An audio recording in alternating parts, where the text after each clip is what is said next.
Quem aqui é pai de santo, ou mãe de santo, ou sacerdote, ou babalaô, ou bruxa, ou bruxo, não importa, que já teve um filho de santo que mora longe do seu barracão, que mora fora da sua cidade, né? Vamos começar por aí. Dentro da minha história, eu tive a oportunidade de ser iniciado por pessoas muito capacitadas, muito inteligentes. Claro, ninguém é perfeito, mas pessoas dentro da magia e da espiritualidade afro extremamente competentes. E muitas dessas vezes eu morava longe de onde era o templo, de onde era o barracão do Pai de Santo, do Babalaô, né? Especialmente quando me iniciei em Fá e outros cultos yorubais. Os sacerdotes eram relacionados à Nigéria, por exemplo, então ficava muito difícil de você ter ali na prática do dia a dia um conhecimento que viesse te socorrer. Então, especialmente na minha iniciação dentro de Orixá, foi muito importante, primeiro, me associar a um sacerdote que me ensinou coisas, tá? Então, era um sacerdote que me ensinava. A gente parava para tomar café na mesa, ficava ali batendo papo, e sempre de uma forma educada, me ensinava, me passava os conhecimentos. Não só a mim, como a todo mundo do axé. Então, até porque eu sempre fui uma pessoa que sempre quis aprender, eu não ia me adaptar no local onde eu não tivesse acesso a um conhecimento, especialmente porque eu garanto a você que a maioria das pessoas que assistem a nossa live querem conhecimento para resolver o seu problema. Então, esse é um outro ponto importante. Quando você tem um filho de santo, uma filha de santo que mora longe do seu barracão, que não mora na sua cidade, né? E você precisa ajudar a resolver o problema dessa pessoa, você ensina muitas coisas que a pessoa faz com a sua orientação, com a sua responsabilidade. Então, muitas vezes, por exemplo, eu tenho filhos que moram nos Estados Unidos, em Nova York. Pai, estou ferrado aqui numa situação, né? E agora? Olha, deixa que eu vou fazer um negócio aqui, mas você aí também faz isso, isso, isso, isso, isso.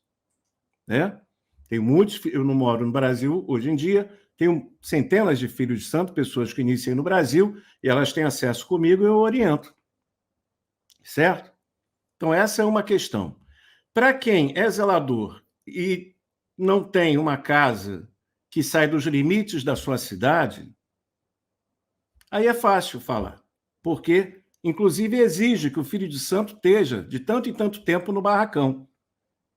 Ah, não, meu filho de santo meu tem que estar no barracão aqui, tal dia, tal, a cada 10 dias, a cada uma semana, tem que dar o sé, tem que fazer não sei o quê, babá, babá. Esse é um pensamento pequeno, vilaresco, né?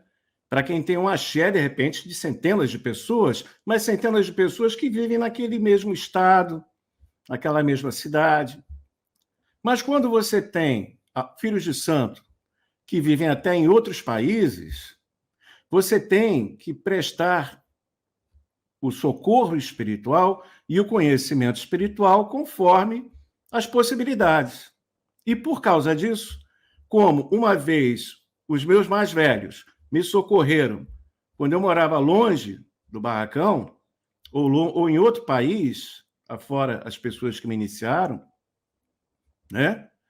Então, essas pessoas me socorreram e me falavam, olha, faz isso, isso, isso, isso, isso, como eu estou te ensinando, porque isso vai ajudar você a resolver o seu problema. Ah, muito bem. Ou seja, a primeira coisa que eu aprendi dentro da espiritualidade é, a importância do conhecimento. Não adianta fazer o velho aprendizado do macaco, de ficar imitando, repetindo o que o outro faz sem entender. Esse é um ponto muito importante. Segundo ponto, o apoio de um zelador. o apoio de uma zeladora, o apoio responsável de alguém que lhe transmite esse conhecimento e que lhe dá uma orientação especializada, inclusive assumindo as responsabilidades desse conhecimento. Tudo isso eu vivi num tempo que não tinha internet. Era estranho, a gente escrevia num pedaço de papel e botava no correio, ou escrevia uma coisa muito antiga, que não existe mais, telegrama. Né? Então você escrevia uma coisa chamada carta, uma coisinha exótica, que levava um tempão para chegar. Né? Ou você telefonava e a ligação era caríssima pela distância. Não tinha internet. Mas, mesmo assim, o sobrevivente se vira. Isso é uma coisa importante. O sobrevivente, ele se vira. Ele não vai ficar esperando a boa vontade de quem quer ou não tripudiar em cima da sua dificuldade. Ele vai correr atrás para resolver o problema dele. Não é? Então, esse é um ponto importante. Partindo, então, desse pressuposto ao qual eu comentei, justamente hoje em dia, onde através da internet as pessoas têm acesso, por exemplo, sou iniciado por nigerianos, por americanos nos Estados Unidos, por brasileiros, tem uma história hoje multicultural. E é a minha cara isso, é o meu jeitão mesmo, é esse mesmo. Então, é muito comum que as pessoas, por exemplo, se lembra do exemplo que eu comecei falando do Islã? O cara do Islã nunca vai aceitar o Jesus e o cristão nunca vai aceitar o Maomé? Pois é. Algumas religiões são profundamente dogmáticas e as pessoas só têm aquela vivência naquilo. Então, candomblé. O candomblé ele tem efetivamente um ranço de escravidão. Isso não é uma crítica, uma constatação histórica. Outro dia eu estava explicando de onde vem o conceito de pagar obrigação. Isso vem da época da senzala.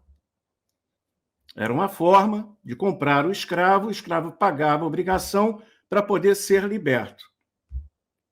Então, não estou aqui julgando se a religião é boa ou má, mas o fato do candomblé, ele é baseado em muito ainda do ranço da escravidão que aconteceu no Brasil. Isso é um fato. A cultura tradicional iorubá chega no Brasil e em outros países, trazendo o seu ponto de vista cultural, de organização social típica deles, mas também não ensina nada.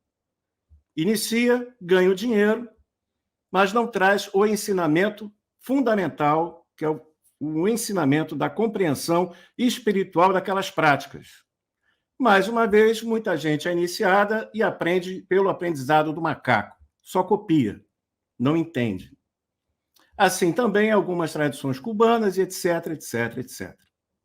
Ou seja, o que mais falta na visão da prática espiritual hoje em dia é um conhecimento responsável e um conhecimento que traga resultado e liberdade às pessoas. Em pleno século XXI, fica difícil ainda ter o ranço da escravidão, da obrigação do escravo. Em pleno século XXI, fica difícil você limitar as pessoas, escondendo o conhecimento e não permitindo que elas não façam absolutamente nada por elas. Vejam bem, imagine se você tem um filho carnal. Você educa o seu filho carnal, mas você não dá liberdade para ele poder acertar e errar sob a sua supervisão como pai, sobre a sua supervisão como mãe. Você vai estar protegendo ou não deixando o seu filho fazer nada da vida. Você acha que isso é bom para ele? Para se tornar uma pessoa completa, responsável? Não, né? Mas é ótimo para os negócios, quando o filho de santo é um negócio. Né? Porque você faz o quê? Você prende aquele filho de santo, você prende aquela pessoa ao seu axé, torna dependente. Muitas pessoas acreditam que a religião é para criar dependentes, porque esses dependentes são uma fonte financeira segura para os modelos religiosos. E aqui eu estou falando várias religiões.